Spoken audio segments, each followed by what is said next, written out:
Bonjour et bienvenue dans Chères Erreurs, le podcast qui ne vous apprendra rien si vous avez toujours tout bien fait du premier coup. Sinon, vous êtes au bon endroit.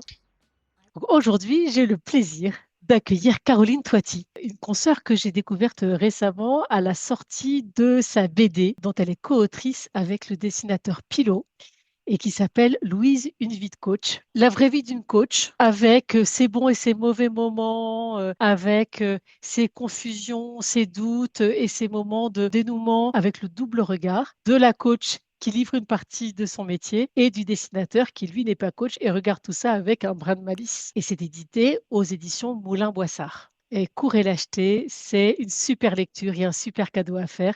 J'ai beaucoup aimé cette lecture dans laquelle j'ai vraiment retrouvé beaucoup de souvenirs personnels et puis une approche du coaching qui est très différente de la mienne et j'ai trouvé que c'était très riche de rentrer comme ça dans cet ouvrage qui regarde notre métier avec distance et amusement. Quand j'ai rencontré Caroline après avoir lu son livre, je me suis rendu compte que ça faisait au moins 30 ans qu'on était consoeurs parce qu'on a commencé au même endroit, dans un cabinet que les moins de 20 ans ne peuvent pas connaître et qui s'appelait Bossard Consultant au milieu des années 90, qui a été ensuite absorbé par Capgemini où elle est restée plus longtemps que moi et ensuite elle est devenue coach indépendante vers 2009. Entre-temps, chez Capgemini, elle a découvert la posture de coach en accompagnant des consultants et des consultantes dans leur carrière. Et elle a, au fond, découvert la posture de coach sur le tas, exactement comme moi je faisais chez mes clients à la même époque. Et elle s'est formée au coaching donc à HEC aux alentours de 2010. Et depuis, elle est coach indépendante. Et c'est, au fond, cette histoire de coach indépendante qu'elle raconte dans son livre. Bonjour Caroline, merci d'avoir répondu à mon invitation. Bonjour Cécile, merci de m'avoir invitée, je suis ravie d'être là. Je vais commencer par une question un peu abrupte. C'est quoi ton super pouvoir? Alors, cette question-là, moi je la pose souvent quand j'accompagne des gens, parce que donc elle me parle, mais quand il s'agit de soi, c'est jamais exactement la même chose. Et donc je me suis beaucoup questionnée, et la seule réponse qui est revenue à chaque fois, c'est que j'avais tout le temps ça qui revenait, l'écoute, l'écoute, l'écoute. Bon, ça suffit pas. Alors je dirais ma façon d'écouter. Qu'est-ce qui est d'unique dans ta façon d'écouter? Ma façon d'écouter, c'est que c'est un point d'entrée. Donc j'ai besoin de recevoir, j'ai besoin de ce silence de moi-même, entre guillemets, donc de les laisser parler, parce que c'est ce qui va me permettre de leur reproposer quelque chose, hein, justement pour leur permettre d'atteindre leurs objectifs, de régler leurs questions. Quand j'écoute, se forment des images, des phrases, des références qui viennent parler autrement de ce que mon client est en train d'évoquer à sa façon. Et donc, en utilisant ce matériau, on peut nouer un échange et ça donne au client la possibilité de retravailler son sujet en se détachant éventuellement de sa façon à lui de voir son sujet et en utilisant ce que moi je lui propose. On pourrait dire il y a aussi du feedback dans tout ça, mais pas que. Je t'ai aussi invité à choisir une chronique dans Chères Erreurs qui servirait de point de départ à notre conversation. Est-ce que tu veux nous dire quelle chronique tu as choisie? Alors, j'ai choisi la chronique numéro 27 qui dit « J'ai failli refuser de porter assistance à une personne en détresse ». Alors ça, c'est un vieux souvenir, mais c'est surtout un des souvenirs qui m'a le plus marqué de toute ma vie de coach. Et en particulier parce que à l'époque, j'ai été tiraillée entre mes études de Palo Alto, ou Palo Alto, au fond, c'est de la thérapie brève, et la frontière entre thérapie et coaching n'existe pas. Et de l'autre côté, je faisais des études de coaching en Angleterre pour me faire certifier coach en Angleterre. Et en Angleterre en particulier, mais je sais qu'en France, c'est vrai aussi, la frontière entre coaching et thérapie est extrêmement affirmée. Et donc, pour raconter l'histoire, un monsieur vient me voir un jour parce que son fils, qui a bientôt 40 ans, est rentré d'Inde, squatte chez lui sans la moindre intention de gagner sa vie ni de prendre son autonomie, et que ça commence à casser les pieds à son père. Et donc, le père vient chez moi en disant, il faut absolument que vous aidiez mon fils. Moi, je dis, écoutez, vous savez, j'aiderai volontiers votre fils s'il vient me voir, mais s'il vient pas me voir, je pourrais rien faire pour lui. Et puis les choses s'arrêtent là. Le monsieur repart très déçu de chez moi, pensant que on lui avait dit que je faisais des miracles et pas du tout. Franchement, il était très déçu. Et puis au bout de 6 mois, ce monsieur me rappelle en grande détresse en me disant voilà, mon fils est parti très brutalement de la maison, je suis complètement seule et j'envisage de me suicider. Je reste complètement sans voix au téléphone et puis je creuse quand même un petit peu. J'essaie de voir si quelqu'un peut lui porter secours. Personne, pas de médecin, pas de psy, pas d'amis, pas de famille, rien du tout, tout seul. Bon, et je ne sais plus comment on finit par se mettre d'accord que je vais venir chez lui prendre le café le lundi suivant. On était le jeudi, je prends rendez-vous avec mon superviseur en panique. Le rendez-vous avec le superviseur n'était que le lundi matin, donc juste avant le rendez-vous chez ce monsieur.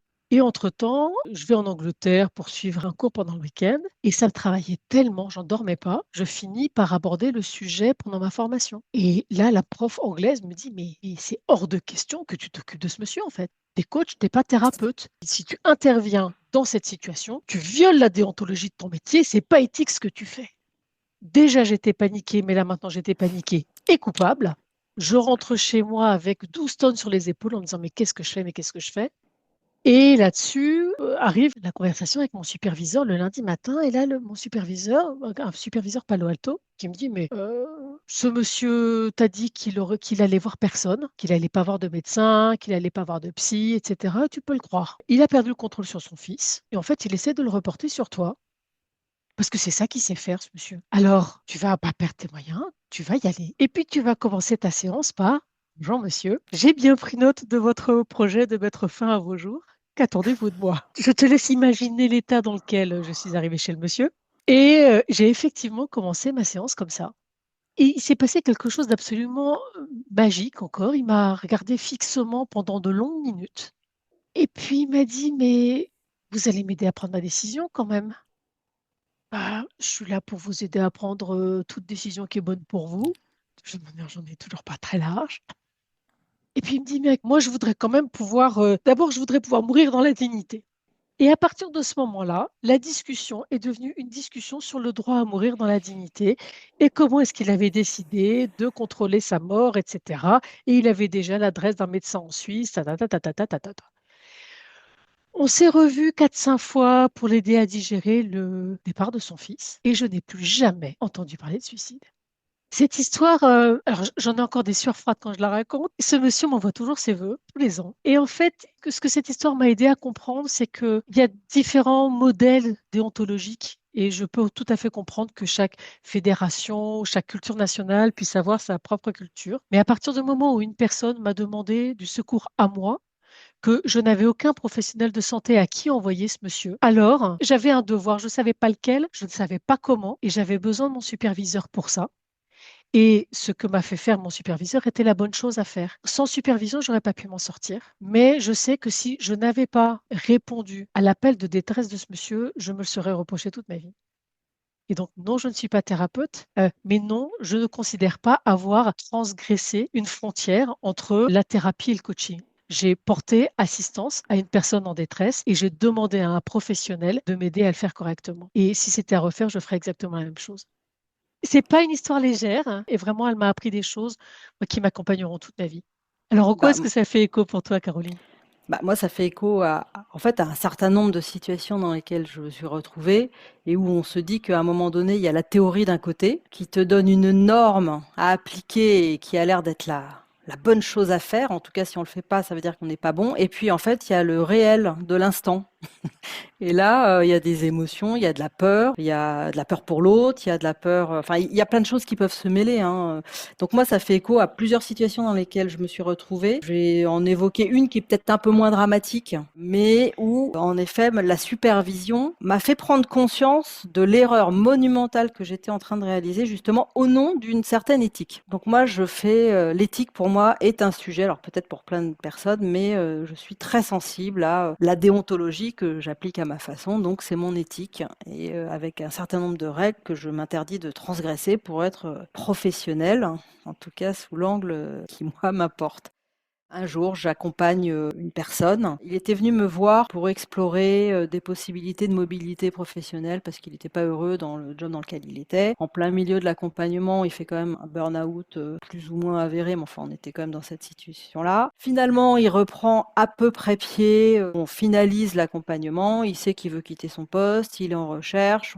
On avait bordé un certain nombre de choses pour que justement il n'y ait pas de dérapage, que tout ne vole pas en éclats en même temps. Enfin voilà, c'était un accompagnement assez complexe dans le sens où il y avait des risques pour lui. Mais donc les choses étaient à peu près contenues et donc on arrive, je crois qu'on doit avoir 10 séances avec une perspective pour lui, etc.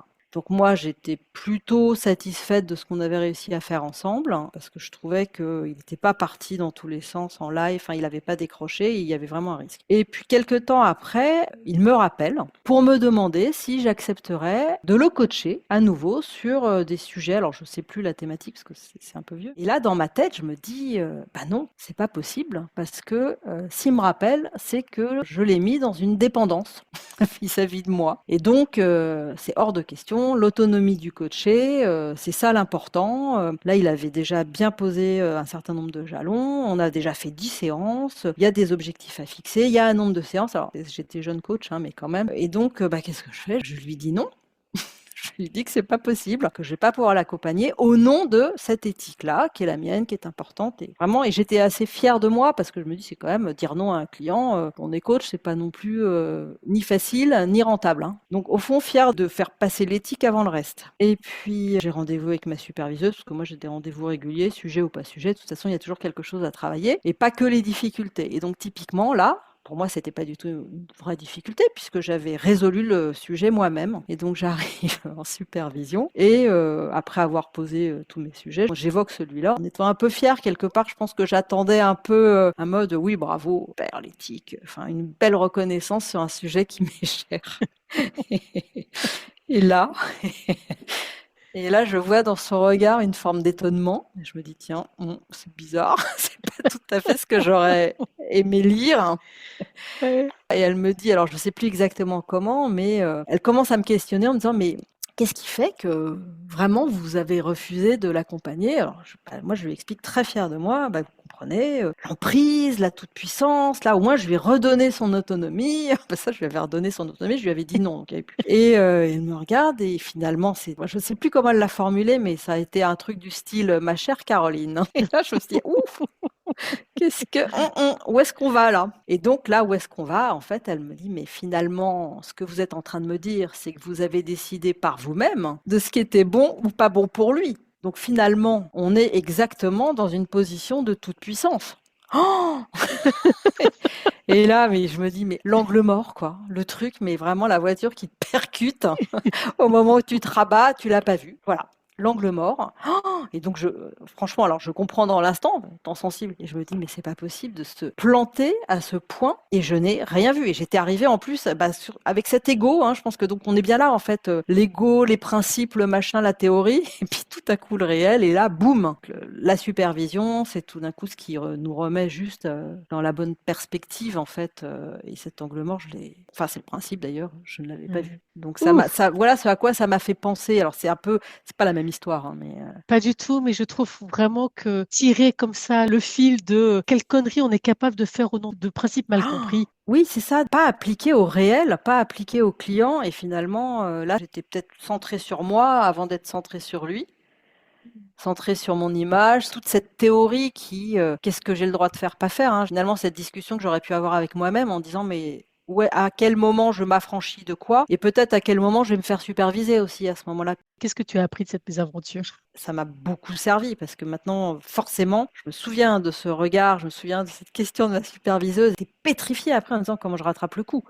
Mm, Comment j'ai pu le laisser en plan? C'est ça, hein, enfin non-assistance pour le coup parce mm. qu'il était quand même pas bien. Il se tournait vers moi parce qu'en effet, il avait personne d'autre à ce moment-là. Comment j'ai pu le laisser en plan au nom de mes principes? Je suis pas fière de ça, alors j'assume de le raconter parce que c'est un tel enseignement pour moi que maintenant, quand quelqu'un me demande quelque chose, en effet, je pèse tous les éléments qui sont afférents à la demande finalement. Il y a ce qui me concerne, mais il y a aussi ce qui concerne la personne et où est-ce qu'on est et comment on va aller stretcher tout ça. Quand même, pour aller au-delà, je dirais que cette espèce de rigidité dont on peut faire preuve, soi-disant au nom de principes qui n'ont de validité que quand ils sont écrits en tant que principes. Enfin, c'est-à-dire qu'à un moment, il y a une relation, il y a du réel, et il y a des choses qu'on peut aller nuancer. Voilà ce que j'ai appris et jusqu'où je peux aider quelqu'un en étant moi confortable dans ma posture. Parce qu'au fond, je pense que j'aurais aimé y aller en plus. Mm. Mais je me le suis interdit au nom d'arguments qui n'étaient pas à la bonne place. Donc ce que j'ai appris, c'est oui, de challenger en fait, de me challenger et challenger le besoin, la demande et de peut-être aussi de discuter et pas d'être unilatéral dans une décision. Donc la construction ensemble d'une solution appropriée. Ça me fait penser à des situations que j'ai eues récemment. je coach des personnes d'un même groupe familial. Et donc, les personnes que je coach sont des membres d'une même famille. Sur le thème de l'éthique, il y a un thème récurrent qui est le conflit d'intérêts. Et c'est marrant parce que mes coachés me disaient, oh ben conflit d'intérêts, oh tu sais, mon mari travaille avec mon père qui lui-même s'est marié avec la cousine de machin, de sa meilleure amie. Il a vraiment fallu que je revoie mon logiciel de conflit d'intérêts. Et plutôt que de décider moi ce qui posait problème, j'ai créé avec mes coachés un système de quand j'ai coaché une personne et que je vais coacher une autre personne, on se voit à trois et on se pose la question, qu'est-ce qui pourraient être les sujets qui fâchent? Quelles pourraient être les situations dans lesquelles je serais amenée à devoir prendre parti pour l'un ou pour l'autre? Et en fait, on s'est fait notre petite liste de questions qui fonctionnent dans cet écosystème-là, pour qui le conflit d'intérêt est un mode de fonctionnement. Chez moi, c'est un interdit, chez eux, c'est un mode de fonctionnement. Comment je fais moi pour m'adapter à ce système-là qui vit très bien quelque chose qui, moi, est considéré comme un tabou professionnel. Et ça, vraiment, j'ai dû passer par ce même passage que toi de mon principe Mmh. à qu'est-ce qu'on en fait dans cette situation-là. Mais alors écoute, c'est drôle ce que tu évoques là parce que moi je me suis retrouvée et je me retrouve dans des configurations justement familiales, des gens qui travaillent en famille et le système est tenu justement par toutes ces relations et ils ont pas envie de faire rentrer 15 coachs dans leur entreprise. Donc il y a une demande qui vient à l'encontre, comme tu dis, de l'éthique affichée dans le métier et tu te dis comment je vais gérer ça. Et du coup, ce qui m'est arrivé de faire, donc je pose le sujet quand même et en fait j'essaye moi je suis sensible au fait que quand quelqu'un a un espace d'accompagnement, ce soit son espace et pour le coup qu'il n'y ait pas d'interférence avec les autres. Donc comment est-ce que je peux assurer à la fois cette étanchéité qui va lui permettre de raconter des choses, de dire des choses, de positionner des choses qui vont pas forcément dans le rythme ou dans la dynamique du collectif et en même temps que ce soit pas non plus nuisible, enfin, il y a quand même beaucoup de choses qui se télescopent en fait dans ces moments-là. Enfin, je sais pas si c'est ce que toi tu vis avec eux. Et en gros, alors moi j'avais posé avec eux des règles, pas forcément sous la même forme que toi, mais en disant mais à un moment, si moi j'entends des choses qui à un moment justement se télescopent, si elles interfèrent, si je me sens bloquée dans mon accompagnement, ce qui est un bon signal, c'est peut-être aussi le reflet de ce qui peut bloquer dans leur organisation. Donc je peux être aussi incarner ça, les aider à leur proposer, leur dire bah moi si je suis le reflet de ça, voilà ce qui se passe peut-être dans l'organisation. Donc ce sont des hypothèses. Est-ce que vous avez envie de le résoudre? Est-ce que vous avez envie de travailler dessus? Oui ou non? Donc c'est bien le client qui décide. Et donc j'avais proposé des espaces de régulation potentielle. À la fois ils pouvaient travailler en individuel et en même temps on pouvait se retrouver à travailler à plusieurs pour régler quelque chose qui émergeait dans différents espaces et qui du coup, compte tenu de la confidentialité, compte tenu de plein de choses, resterait dans ces espaces et donc n'évoluerait pas forcément complètement au bénéfice de l'organisation parce qu'à l'arrivée c'est quand même ça l'objectif et ça a plutôt bien fonctionné. Il n'y a pas eu réellement besoin de convoquer ces espaces de régulation mais tout le monde savait que c'était possible. Et du coup je pense que en fixant ces règles-là ils ont peut-être, enfin je crois même qu'ils se les sont appliquées à eux-mêmes et sans moi pour dénouer des choses et préserver leur propre espace, les territoires, enfin il y avait tous ces enjeux-là. Et donc ma crainte c'était de me retrouver en conflit de loyauté ou en conflit d'intérêt en effet. C'est ça. Et en même temps, en le nommant, alors en étant supervisé, en l'évoquant, il y a des tas de choses qui se désamorcent très naturellement. Donc voilà ce que ça évoque quand tu dis ça. Et ça, c'est vraiment des configurations où la question, c'est est-ce qu'on dit non tout de suite au client, par principe, parce que ça se fait pas. Et moi, je pense que c'est tout ça que j'ai réussi à travailler au cours de ces années, c'est d'avancer en essayant d'assouplir tout en préservant en fait cet espace de travail. Comment j'assouplis le dispositif tout en préservant la confidentialité, la qualité du transfert, le respect de chacun. Enfin voilà, il y a plein de choses qui viennent s'inviter. Ne pas être l'objet aussi, l'instrument des conflits ou des jeux de pouvoir, etc., etc. Donc, Mais oui. Et alors aujourd'hui, comment est-ce que ces apprentissages-là s'invitent dans ta pratique? je dirais que j'ai peut-être par la conscience, et ça plus on pratique, plus on vit des choses, plus on les travaille, enfin moi plus je les ai travaillées en supervision, plus ma conscience peut-être de ce qui se passe s'affûte. Et donc très vite, je ressens que, oula, là il va peut-être y avoir quelque chose qui pourrait poser problème, etc., etc. Donc ça veut dire que le sujet est posé le plus tôt possible. Mais c'est le poser, c'est très souvent, je démarre un accompagnement, j'ai à peine démarré, j'ai eu 2-3 échanges. Avant même d'avoir démarré, moi je suis sensible aux signaux faibles, hein, à tout ce qui se passe avant, pendant, etc. Tout est matériau à travailler. Et donc je pars direct en supervision avant même d'avoir démarré. Donc on n'a pas encore eu de difficulté parce que ça me permet moi de positionner un certain nombre de choses, de les discuter, de les élaborer et du coup d'ajuster. C'est un ajustement permanent, pas de bateau.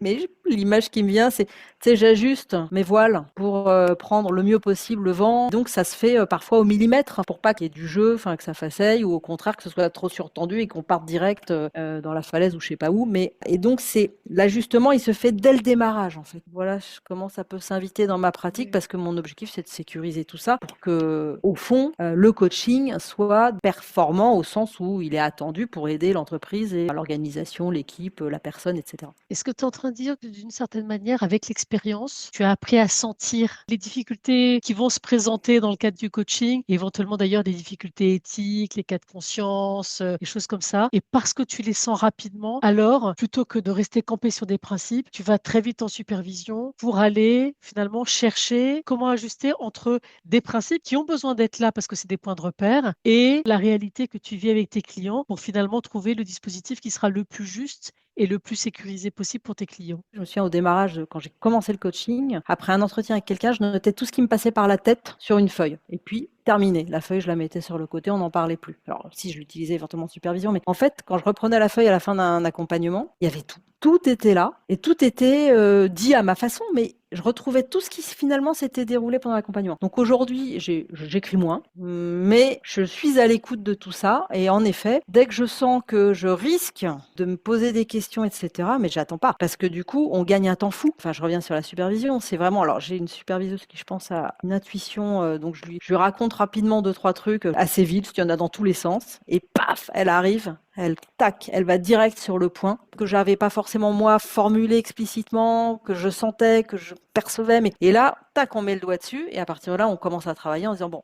Comment je vais pouvoir gérer? Mais en fait, j'en sais rien parce que c'est pas encore arrivé. Donc j'ai des hypothèses. Donc déjà, moi, je récupère vraiment de la tranquillité d'esprit et je peux accueillir ce qui se passe au moment où ça se passe. Je me sens complètement à l'aise, en ouverture. Et s'il se passe autre chose, il se passe autre chose. Mais je suis complètement dédiée finalement à l'autre dans le sens où je peux tout accueillir sans être en train de me dire aïe aïe aïe si ça se passe comme ci, si ça se passe comme ça. Donc ce qui reviendrait à être à nouveau centré sur moi au lieu d'être centré sur le client. Alors, tu me disais tout à l'heure, en préparant l'émission, que tu avais la même superviseuse depuis 15 ans. Je Ou me suis moins. posé la question, est-ce que ça t'est déjà arrivé de te retrouver dans une difficulté avec un client et sans accès à la supervision? Oui, ça m'est déjà arrivé en effet. Et tu as géré comment?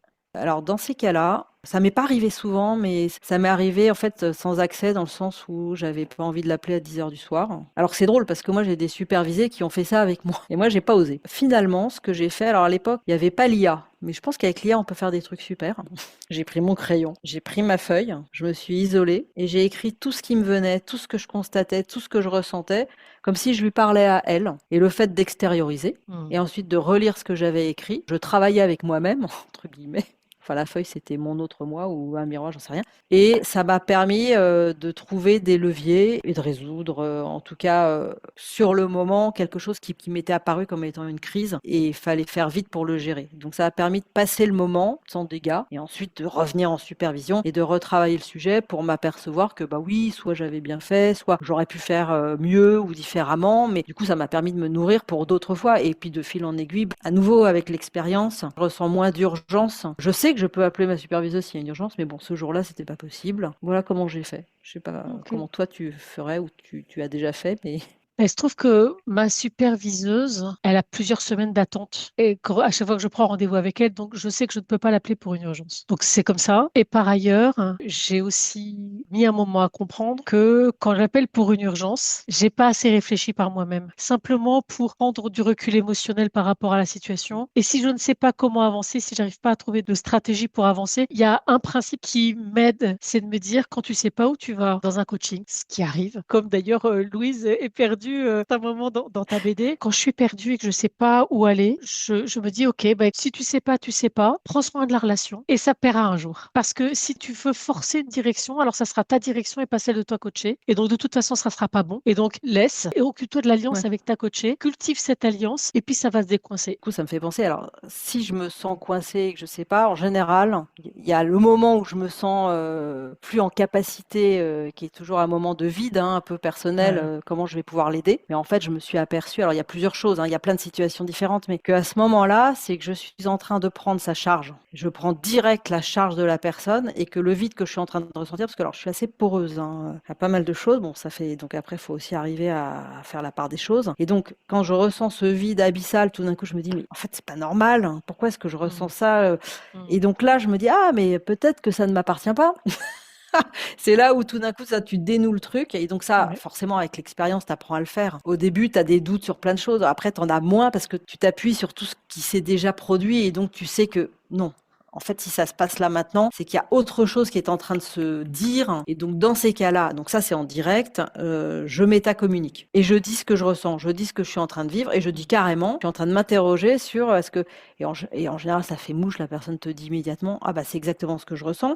Donc à partir de là, elle peut réexprimer un tas de trucs. Ça m'est arrivé de ressortir d'un échange avec même un prescripteur. Tout d'un coup, je me sens mais incompétente au plus haut point. Je me dis non, il y a un moment, c'est pas possible. Ça fait 20 ans que je fais du coaching, j'ai des résultats, j'ai des gens qui me recommandent. C'est pas possible. Alors je peux ne pas être bonne dans un moment dédié, oui, bien sûr, mais me sentir à ce point-là et douter de ma capacité à continuer à faire ce métier, non. Alors, qu'est-ce qui vient de se passer dans cet échange? Qu'est-ce qui se passe chez la personne que j'ai en face de moi qui fait qu'elle me fait vivre ce que je viens de vivre? Et donc là, paf, je récupère en fait mon assise, je pense. Je sais pas si elle a ce sujet-là ou pas, mais en tout cas, moi, ça me permet de m'en détacher. Et donc là, j'ai pas d'urgence à appeler mon superviseur ou quoi que ce soit. Ça me permet de travailler et de reprendre ma position, d'assumer, d'assouplir, de me questionner. Ça fait aussi écho à ça, ce que tu évoques. Ok. Mais parfois, on perd pied et donc, en effet, il faut déjà juste le temps de revenir au moins sur un pied. Enfin, Bon, voilà. il faut préciser pour les auditeurs et les auditrices qu'en ce moment, je suis sur un pied avec des béquilles. C'est ça.